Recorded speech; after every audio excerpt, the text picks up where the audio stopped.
2017, we were recognised as an ethnic minority in our own country, which is kind of strange, because ethnic to me, and always has been, is someone that came from outside the lands. So if you're in America, you could say African Americans are an ethnic minority because they were taken from another continent. If you're in Ireland, you would say Roma are an ethnic minority because they came from a different country. So how would the people who are indigenous to the island end up as an ethnic minority? I think it's a very important discovery to see clearly that the Irish travellers had Irish roots. So I'm going to explain that a little bit for a second, because I think it's important to understand.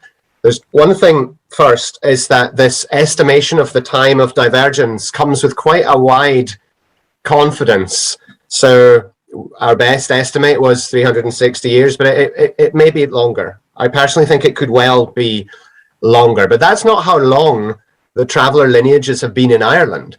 The traveller lineages that we saw, many of them were about 4,000 years old, and they had been in Ireland for that long. What a lot of people around the world don't know is that Ireland was colonised for 800 years. But what many people don't know is that Ireland also became psychologically colonised. In other words, it went from the physical colonisation to the psychological colonisation, which was planned by the English at a very early stage.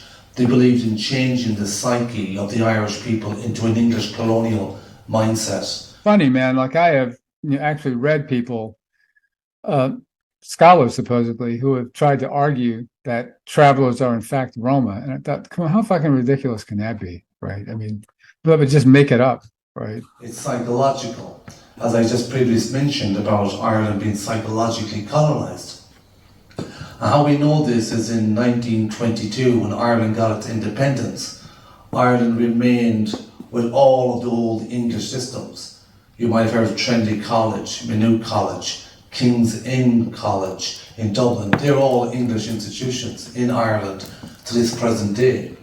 In the Irish curriculum that I learnt even in school, which would be that it just gives you this impression always that the settled community is the normal Irish community that extends all the way back into the past, and that it never really changed. Because we have children now at 9 years old committing suicide because the dominant group, the people who proclaim themselves to be the normal default Irish, do not recognise their own people, do not recognise their own history.